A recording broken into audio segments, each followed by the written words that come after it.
Hey, welcome. This is Senate Institutions. It's Thursday, February 26th, 2026. And we are. Oh, sorry, that's me. Thank you. I'm gonna wait. There we go. Okay, we're good. And we have one item on the agenda today, which is to hear from Forest Parks and Recreation folks about the capital bill items. So, and we can introduce ourselves. Well, Wendy Harrison, Wyndham County. Joe Major, Windsor County. Senator Russ Ingles, Essex County. John Benson, Orange. And on the screen, I'm Rob Plunkett, Bennington County. Good afternoon. For the record, I'm Danielle Bitsko. I'm the Commissioner of Forest Parks and Recreation. I do have two colleagues here with me. Maybe introduce yourself. I'm Frank Spalding, Project Manager. I'm Nate McKeon, the Director of State Parks. So we're here to give you our update and what's in the proposal for FY27 capital. So we have clean water funds in the FY27 capital budget proposal and parks infrastructure, and then give you an update on where we stand with FY26 capital dollars in three different areas. I figured I'd give you sort of the three buckets of capital funds that we receive, so you kind of have an understanding of how it sort of works through our system. The first big bucket is parks, infrastructure, and rehabilitation. This is really funding to within our designated state parks. So we have 55 state parks across the state. People don't really recognize this because when you go to a state park, it's meant to be chill. We want you to be chill and relaxed, but we have about $280 million of assets across state parks with over 1,000 structures and 40 miles of piping underground. Like when we are full on a busy weekend, we are the fifth busiest municipality like in the state. So there's a lot of infrastructure that's not really recognized within state parks. We also have, so that's one line item. Then we have public lands access infrastructure, and we like to call that PLAY. And so if you think of the designated state parks, beyond that, FPR overall manages for the state about 200,000 acres. So think of all that infrastructure that's there for mostly outdoor recreation, parking areas, trailheads, trails. This fund supports PLAY, those outside of designated areas. And third bucket is through the clean water appropriation. And there's about 600 miles of roads within all A&R lands. And we strategically invest in updating some of the best management practices to reduce sedimentation into waterways. So the strategic investment to support water quality. So those are our three buckets. I'm going to go over the clean water piece now. And then I'm going to pass it to Frank, and then I'll come back on to talk about the updates. Okay, so this is in section 10, which is clean water funding, line 91, and proposed for FY27 is $200,000 for those BMP investments on our state forest highways. You can think about, let me just actually show you the next one. So what we have done across our road network is very similar to what they did in municipalities when they did road erosion inventories. And you walk the roads, you actually walk roads that are hydrologically connected, so if they can actually cause an impact to waterways, and then identify if there's a need for improvements to reduce sedimentation. And then we prioritize them by very high, moderate, low. And then the types of projects we do could be culverts, it could be bridges, and so then we invest these clean water dollars for those projects. So it's $200,000 in capital dollars, but we also have additional clean water general fund dollars that are going into this as well. So I think the total is about $1.2 million for FY27. We estimate we have about $45 to $50 million need on our state forest highway system to get it up to the standards that it should be at. So I'm sorry, how far along are you in the total, do you think? So we've only been doing this about 3 or 4 years. So I think we're probably 15 years out before we 20 Wow. years before we actually catch up all the way. Okay. And then we need to make sure we're doing the ongoing maintenance as well, just to make sure we're not deteriorating the investments that we're making. Thanks. So that is clean water proposed for FY 27 is 200,000. And then I will pass it to Frank for him to share all the fun stuff that goes on in parks. Nice. Next. Again, for the record, Frank Spalding, Parks Projects Manager at Vermont State Parks. I'm going to take you down the road of how we break up the money within the state park system, and then I'll talk about our status at 26 and then think about 27. I'll cover all that in my next few minutes of rambling here. So we take the money that goes to the parks infrastructure, we break it in basically three buckets. There's smaller scale infrastructure, and for us, for us, a smaller scale. For the rest of the state government, it's minuscule scale. But that takes care of like the subsystem components, like roofs, like refurbishing a toilet building. And the example I show up on the list here is an example of a small scale infrastructure that's an accessible water launch at Kettle Pond State Park. It's a gem of a location, and this actually provides access for everybody to access that water body now. And that is a great example of a small scale project. It's not huge, but it's a subcomponent. And that generally consumes about extra million of the budget each year. And that's divided up into the 4 administrative regions for the park system. Projects are managed locally, they're smaller scale. The next bucket of money, it's not a lot of money, it's $250,000, but I like to talk about it because it speaks to how we manage our money. And we take about $250,000 and we set it aside for about 6 months. We have hundreds of septic systems in the state park system. We have like 112 buildings or whatever, each one of them has a septic tank. Hundreds of systems. They fail. At some point in time, something's going to happen. So we set a little bit of money aside that if we have a smaller failure, we can quickly repair it without digging into another project.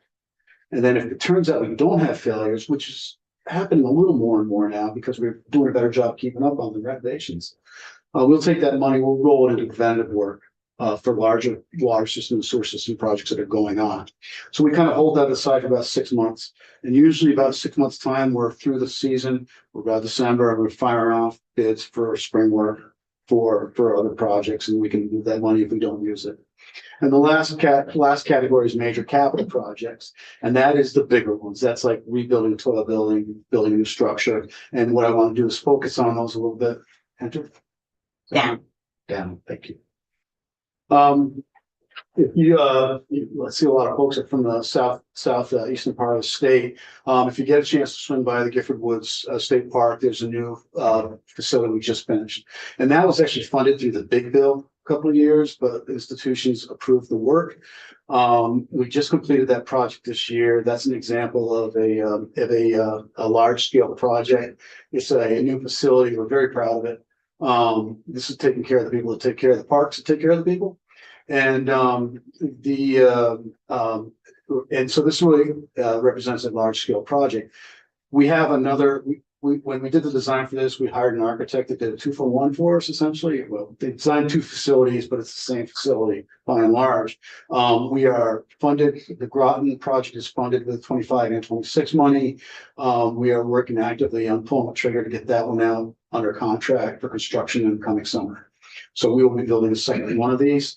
We pumped the brakes a little bit to finish Gifford Woods, so we would learn from Gifford Woods and make the needed changes on the design for the Groton project. So that's very good bit. Okay, Yes. and that's offices as well as. So it's a multi-purpose flexible maintenance facility Okay. for all the parks in the southeastern region, which I think is like 14 parks, right? Yeah. And so all the maintenance staff cluster out of there. Okay. But it's also an operations hub too. So we call it an operations and maintenance support facility, if we want to give it a longer name. Like all the materials that go out to the parks, like the equipment that comes in for the winter, because we're all seasonal, gets stored there in the winter and gets farmed back out. All the equipment goes out of there.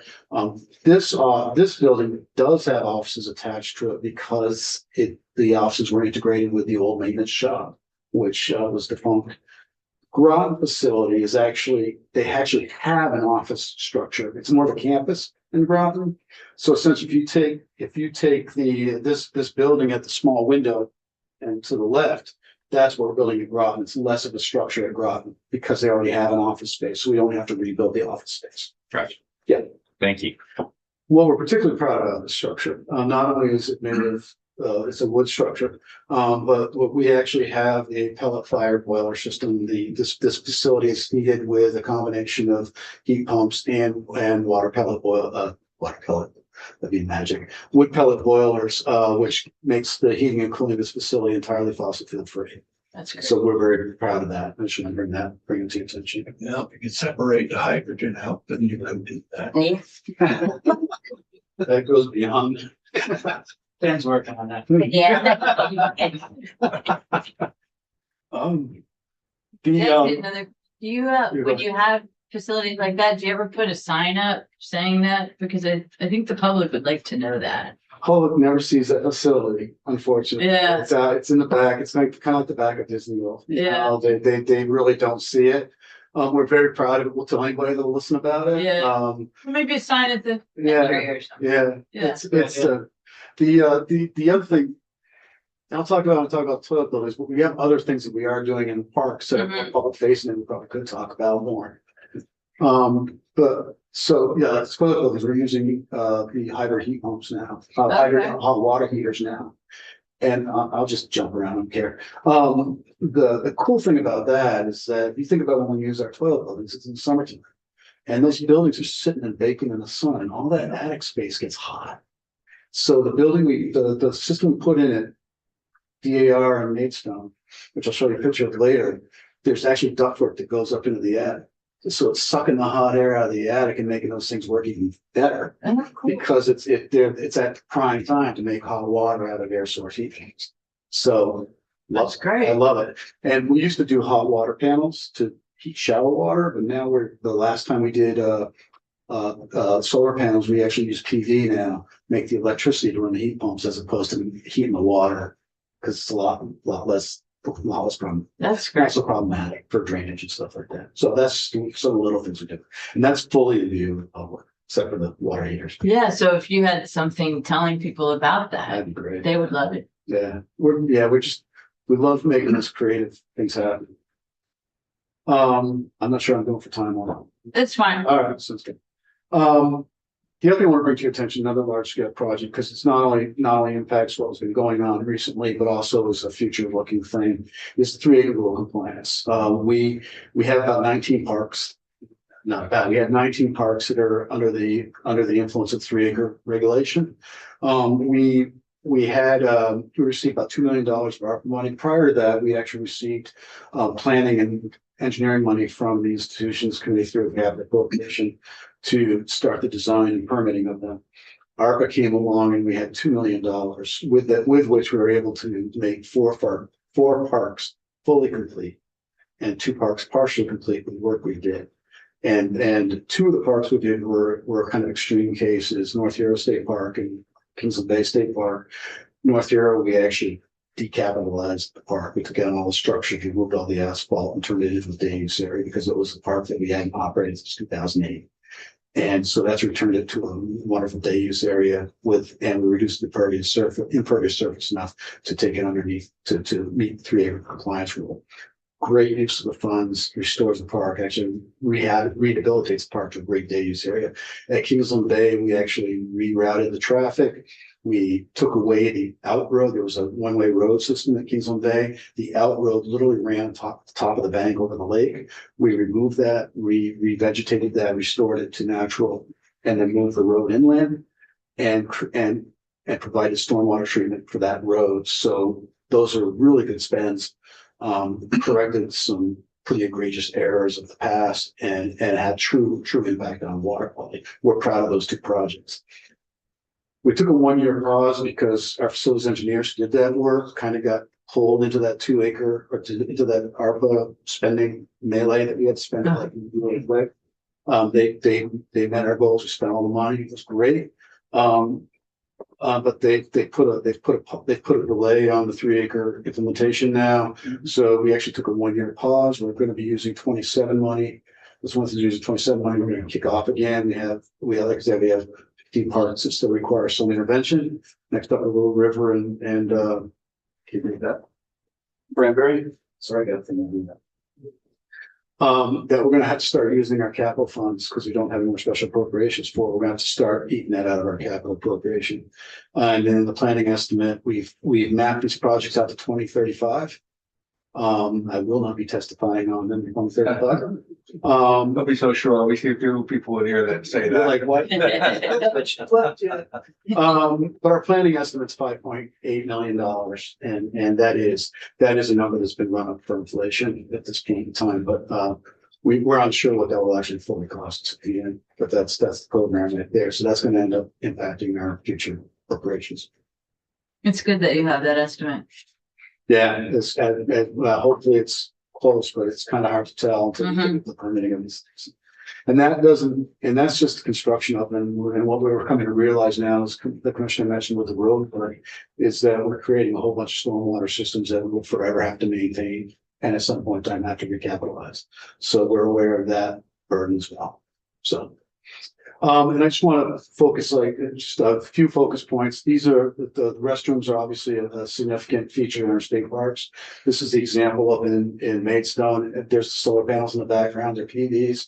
They're net metering the power to run air source heat pumps that are at the end of the building and the gable that you're seeing. On the campground or? These are not campgrounds. They're campgrounds, yes. Yeah. I think we have 100 toilet structures. Shower structures in the campground and park system. Yeah. We have pretty much a continuous cycle of trying to keep them improved and up to speed.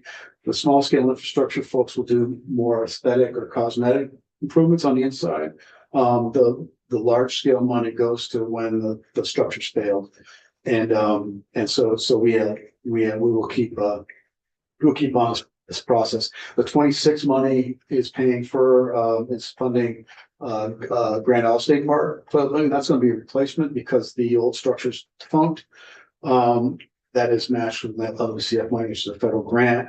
And then we're going to, and because of the federal grant availability, freeing up some capital money and the budget adjustment for 27, we're going to expand that to St. Catherine, gets 12 building too. But it's a continuous process for us. And we're going to do again, we'll have an architect design one structure going two places. Okay. Yeah, done. Now I'll keep going to the spreadsheet. Yeah, I think we just want to mention that there was additional 400,000 for FY 27. Yeah, 400,000 is in the budget adjustment that's coming to you, and I'll cover it. Okay, so this is right. So the balance of the FY 26, our balance fluctuates almost daily. We actually every Wednesday when we're together in the office, we print out a spreadsheet of where we are with the spending, and we talk to ourselves, what are we going to do to get this number down by next week? So that's our focus. I do want to talk about the flexible funding structure that comes through with the capital budget appropriation. Allows us to move projects around. So if a project's proceeding quickly, we can get it out the door quicker. If a project's stuttering or stumbling on something, we will shuffle that around and bring another project up because we understand that that when you allocate these funds to us, you want them deployed. And that's our mission, is to get them out the door in 2 years. And so we work very hard at making sure that happens. So that means that when we move projects around, we can respond to incidents and really get that done.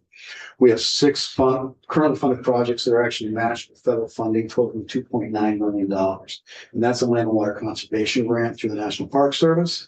They can finance up to 50% of the project cost, has to be met with non-federal money, so that state money has to be available. Like I said, we have currently in hand $2.9 million grants to support the projects that are going down the road. Now, Well, that looks like an archaeological dig. That's an expensive piece. so that I was like, why is that picture there? Now you remind me what it is. Yeah, so the thing about federal funding is there's like about a 4 to 6 month delay when federal funding, because you can't bid the project out till you get the grant in hand. And the way National Park Service wants, they want you to pretty much have the project ready to go where you apply. So we applied for a significant amount of the Grand Isle Toilet Building and actually some water and sewer systems that we had on the docket to do.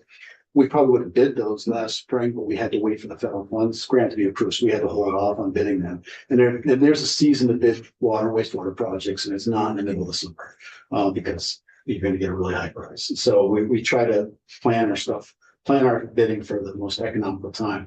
But this archaeological dig at Sandbar, was about, I don't know, 3 years in the waiting process for the lake to go down.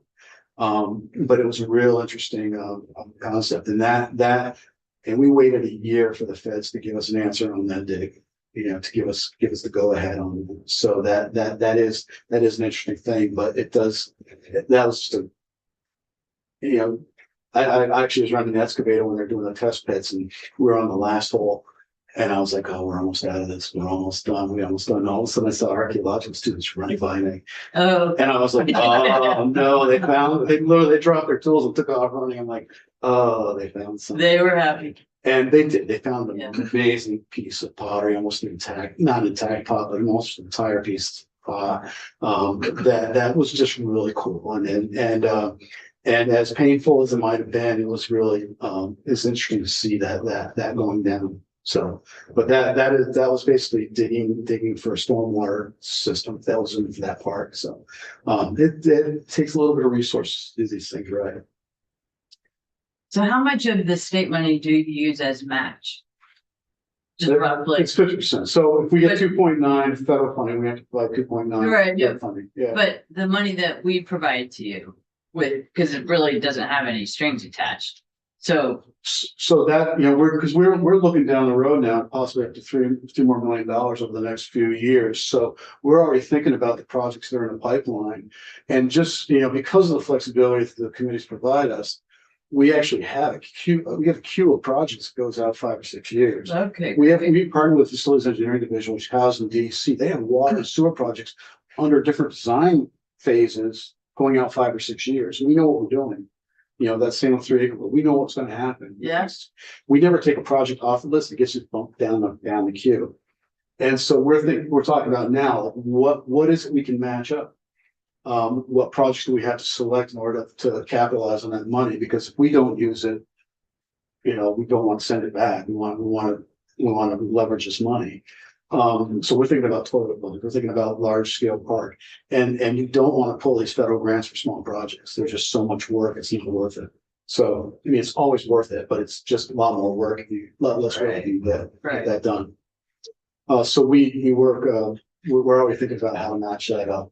But, if we have $3 million coming down the pipe, you need to find $3 million of projects to match up and have the state funding to make that happen. Well, we don't have to, but it would be helpful if we did. Yeah. Yeah. It's just good to hear that what this committee provides is helpful, because you can do all different sorts of things with it. And not only the amount, but the, and I don't want anything I say here to preempt any discussion about any future bienniums. I just want to make sure I'm not doing that. But there's 2 things that allows us to really make this work well. One is the flexibility of the language in terms of allowing us to be within these sideboards of operation and move the project around and match up. That's really important for us. And I've always said consistency is king. If we know what to plan for, we can do really good things and keep that pipeline moving along. But I don't want to pre-guess what the future financial systems they say holds for. So Thanks. is that fair? It's good. Okay. It's helpful. And then, so this is, because of the way we run our projects, it's a continuous, it's a conveyor belt of projects. You can see that we use money for, the Groton shop is financed out of a variety of funding sources. We're constantly moving these balances around to make sure that we're getting them out the door and spending them as efficiently as possible. At the bottom of this table, we can provide this probably in more readable format. You'll see that the budget adjustment for 27 includes $400,000. Additional funding for the FY27 appropriation. The bottom of this list is what is slated for spending on that $400,000. And I'll quickly go through them and just explain the kind of weirdness about them. The supplemental cabin money for Lake Carmine. We have 2 older appropriations that are slated for cabin construction. We are going to, we have a construction management contract that's sitting in purchasing right now, ready to go out to bid. We're going to build as many cabins as we can to do discovery, and if there's finances left over in the pile of money, we're going to build more at Carmine. My preliminary guess is that we're going to do really well with discovery, probably not have enough to do a lot of Carmine. And I think that by supplementing those funds at Carmine, we get an economy of scale that makes Carmine more efficient in terms of spending. And these cabins increase, and these cabins are slated for underused sections of the park. The visitation, I think the occupancy rate for these cabins is 78%, even if not higher. That's incredible occupancy rate for any kind of overnight facility. So are you looking at, I know the trend, I mean, I did some work for the US Forest Service and in their campgrounds. The trend was moving towards providing actual little cabins in the various campgrounds. So is that what we're talking about here and moving that forward into several of the facilities? Right, we currently, I don't have the count in my head right now, but I think we have at least 8 parks that have cabins at them already. Sort of takes away from my thought of camping, but anyway. Well, I know that's the trend, but one of the things we're purposeful about these cabins is they're dry cabins. There's no kitchen, there's no bathroom. You cook outside at your campsite, you use the communal bathroom, you use the central bathroom, at the loop. So it's really just, it's like an RV. It's an RV Right. they don't drag into the park, right. essentially. And so it allows that sheltered experience. And I think the visitation occupancy rate really testifies to that use and that desire. And we have like parts like Queechee and we got a lot of places, but Stay away from Maidstone. I like that one being as rural as it is. we don't have any cabins. We did do a long range plan for Maidstone, that does not have cabins in the park. Yeah. With that. Oh, yeah, that's waterfront sites at that park. Yeah. That's beautiful. But I'm doing something unique with this contract is that we've provided them a profit loss spreadsheet. Because we know how much revenue we take in. We can estimate how much it costs to maintain them. And we can annualize that cost. And what we're telling the contractors, they can bring these in a price where if they annualize that construction cost and they can make us a profit, we will write them a check for 1 year's profit. And then we will glean the 19 rest, as the life of the bond, but it keeps going. And the whole idea is to incentivize bringing these cabins into a price point that makes the taxpayer back the most money. Are they still built on site or are they prefab? Because I could think the size of them, you could prefab them and actually bring them in and set them on the site. So we've done both stick built on site. We've had contractors panelize them and bring them in as panels and assemble them on site because that's how the design works. And we've had log kits done. And we're giving that's the beauty of this contract, I think, is that we're giving them the flexibility as long as they meet our aesthetic standard and our durability standard. If they can bring them in on dimension, on aesthetic and durability, and whether they prefab them, whether they stick, it's up to them. We don't care as long as they turn out looking good and good enough to receive that rent. We have other standards about site size and space from the ring and all that stuff. We have other standards they will have to meet, but really it comes down to how much is the actual envelope going to cost and how can they economize that to the point that brings returns and annualized costs that makes these continue to be profitable for the taxpayer. That's how they do that. So it's fun exercise, but I think we'll need a little more money for Carmine to make it effective. New discovery, that's where the cabins are gonna go. As part of that cabin project, we're gonna lay a blank conduit in. Because we have to redo the utilities in the loop because they're horribly out of code, horribly out of date. These cabins need electricity for minimal lights and fire alarm. And while they're digging the trench, I'm gonna have them laying a conduit to bring power to this meadow sites we have in New Discovery, a very underused portion of the park.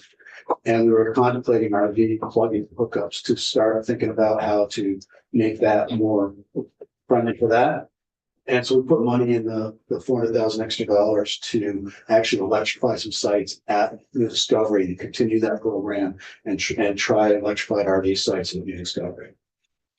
St. Catherine Toilet Building, I just needed more money to make that financially viable. That's $130,000. And I'll skip to the duplexes. We have 2 housing units one at Auburn, one at Auburn Dunes and Grand Island, sorry, I have my glasses on. And those are single family residences that we're gonna convert into duplexes and create, so we basically double the housing capacity there. We hire 450 seasonal employees every year. Many of them come from out of state, to basically try Vermont for a year. And what makes them able to do that is housing. And so, now we've identified these 2 sites as allowing us to provide that seasonal housing for these staff members, which really, when you go to a state park, you're not meeting a full-time employee, you're meeting a seasonal employee. We don't run the system without our seasonal employees. This allows us to attract more people to the park system and allow them to try Vermont, hopefully stay like Yeah, they did. that's very cool. So what have you been doing for those folks? Nate, you can explain. Well, it's fundamentally, it's a recruiting tool. About half of our park managers come from out of state, Mhm. and many of them really do stay. They get jobs at ski areas or whatever. And we do have a housing, some housing, but we're just trying to fix up the housing that we had and then add more capacity. And that just allows us to have more people living on site, which is a big asset because it's really a 24/7 operation during the summer. Right, that's great. So how much housing will you have? I think each park has at least 1 house, and this is when you come and work for us, housing is included during the park season. Mhm. And then we have some housing which is winterized and you pay rent if you want to stay there during the winter. But the number of houses, I have a spreadsheet that has that information if you'd like that. I can pass Yeah, that along. I would. And then it's how many, 450 people? Well, we're not housing all those folks. no, we're housing probably about 30% of those people. Okay, so but the 450 are people who are coming from other states or for people that you're hiring? The Yeah, people that so you're hiring. total Okay. seasonal staff, yeah. All right, I contend that everybody in Vermont has either worked in a state park or knows somebody who's working in a Yeah, state park. yeah.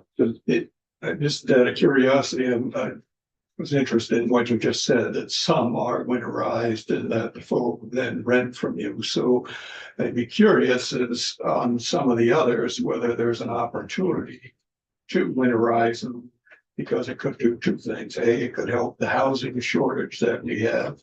It would also provide an income into your agency for the winter as they work in some other venue but are paying rent. So, you'd have to work the numbers to see whether the winterization would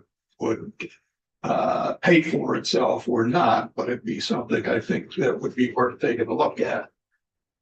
That is a math conversation, I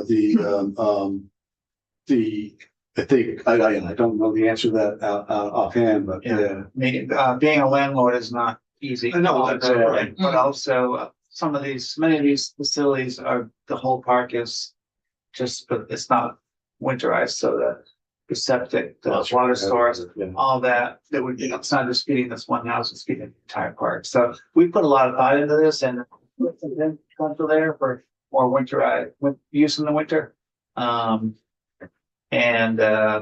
We do know that if we can provide a place that our staff can rent in the winter, they're more apt to come back the next year. So like Frank said, it's a math problem, but in some cases it's the return on investment just to. Right. Yeah. And I'm gonna throw Nate out on the ledge here and just say Nate came to Vermont to work at Vermont State Parks and stayed at the Little River Farmhouse, which we will talk about in about 15 seconds. Yeah. But you stayed here with the family. Yeah. I worked at a ski area and worked in a state park seasonally, helped me just be able to stay longer, and then eventually get a full-time job. Because think about the people trying to come here and work for a summer, like what's the barrier? And the barrier is a place to stay. And the more people we can bring here and decide to raise a family here, I think the better off we all are. Plus, there are nice people. So Our seasonal staff, it's just an incredible mix of backgrounds, ages, where they come from. It's really a phenomenal group. And the last thing on the list is the planning and remediation for removal of multiple structures. We have 1,100 structures in the state park system. If you combine if you just do a foundation count between BGS, V-Trans, and Fish and Wildlife, we have more structures than 3 of those combined in terms of foundation counts. It's a lot of envelopes to take care of. Not all of them are in great shape. So we've identified the current count's 23 structures around the state park system that don't meet our program needs either and cannot be reprogrammed in situ or are so bad off that they need to be either taken down or replaced or replicated. 2 of them are toilet buildings such as St. Catherine and Grand Isle are both projects where the toilet buildings will be torn down because they've structurally failed. They are beyond end of life for the structure. Like the example, the Little River Farmhouse is a old structure that's basically a single family home that was kind of used dorm style. And it's got water and sewer for more people than that. What needs to happen is it needs to be converted into 3 apartments, but the structure has failed. And in order to do so, we would have to tear down and replicate that. So that's an example of starting the reinvestment to try to bring that back online as housing. But that takes care of where we're at with 26 money, we're going with 27 money. I think the next slide's yours. Yeah, let's just more questions. Any more questions? Which is great. Yeah. Just listening to Frank talk and reminded of this brilliance and how fortunate we are at FPR to have someone who's really overlooking our facilities and really planning out and really being smart about how to go forward. And the fact is you'll be here for another 15 years. I know that. Get out, do me. Still the 3-acre village. Yeah. I mean, it's complex from housing to like Yeah, it is. toilet buildings to lean-tos. Complex. Yeah. Talking about toilet. How many toilet papers? None of them are different. Wait till you don't deal with our commodities. You should deal with toilet paper we buy. So I'm gonna just go over sort of the other 2 funding sources and our plans for FY 26 and FY 27. So our play funds, we had 700,000 in FY 26 and 700,000 in FY 27. This is FY 26. We have 20 active projects. We actually have what we call project pipeline. We have our field staff identify projects and we run them through a set of criteria, like, is it a hazard? Does it meet increased access, environmental stewardship? So they run through the criteria and then that's how we identify and match funding sources up.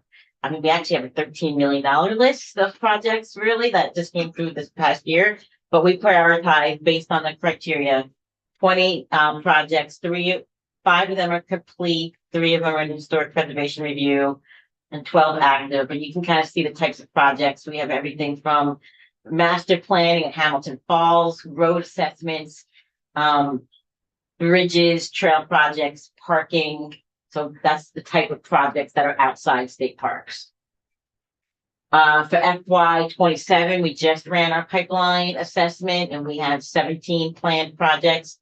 They will get finalized through what we call an annual stewardship plan. So once they get assigned funding, they run through a series of experts, water expert, forestry expert, recreation specialists, wildlife biologists, ecologists to make the final check off. But similar types of projects, boardwalks, trails, road access, parking lots. So that's sort of planned for play projects. Hope you all get out there and play on Yeah. land. And then for clean water funding, like I said, we have $200,000 in FY 26 and then proposed for FY 27. These are road projects and they're prioritized, but this $200,000 is also coupled with some federal dollars and also general fund clean water dollars. And these are the type of projects that we're doing. You'll see at the bottom, we have a bundled roads contract. And so we are learning from parks on the forestry side because they know how to move funds quickly through the process. We're now doing like what we call a bundled roads contract where we put out to bid all the road segments that need work. And then we have a larger contract for project management implementation. So in FY 26, we've got 7.7 miles of road, but in FY 27, we have 25 miles of those high priority roads being done. So we're really learning how to efficiently move the funds and not let it all fall on our staff. There's so much to do. So that's been fantastic to have that amount of money to work with, but a large amount is going to go out in FY 27. It's terrific. So that, I think that's the last slide. That's kind of just giving you a preview of sort of how we're planning on spending it, and everything's sort of already attached to a project for FY 26 and FY 27. It's great. We'd love to take you out if you ever want to go out. Yeah, no, I'd love to get out and speak for myself. Happy to answer any questions. We're always so grateful for your support. It means a lot to be able to invest on public lands, and it brings back a lot. How did you guys do last summer as far as people coming? I know Yeah. we were setting some records. Yeah, we were setting some records. We were a little less last year, with just under 1 million visitors. We saw a decline for 2 reasons. One was Canadian visitation was down. They tend to be longer campers than Vermonter than others at like regionally. They would tend to stay a little longer. That was down about 60%.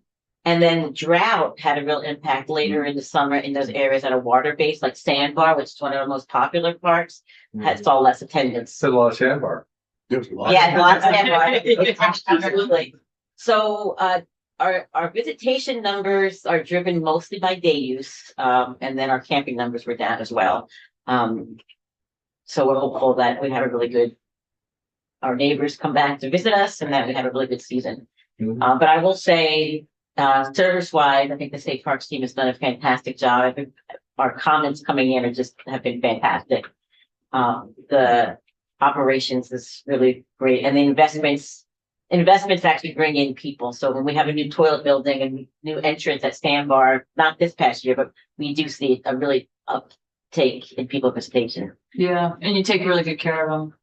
Yeah. Then those maintenance shops really matter, but people care for the parks, have space to like really do that kind of work. It's fantastic, and that'll mean a lot. Right. Well, thank you so much. Yeah. Really appreciate it. Does anybody have any questions? No. And we'll see you when we get the bill. Yeah.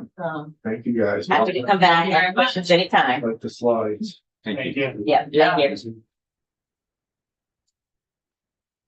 Did you have any questions? Do you want that spreadsheet of housing? I would like that. Okay, yes, if okay. you don't mind. Make sure we Yeah. completed that. Yeah, because housing is obviously a priority. So that'd be great.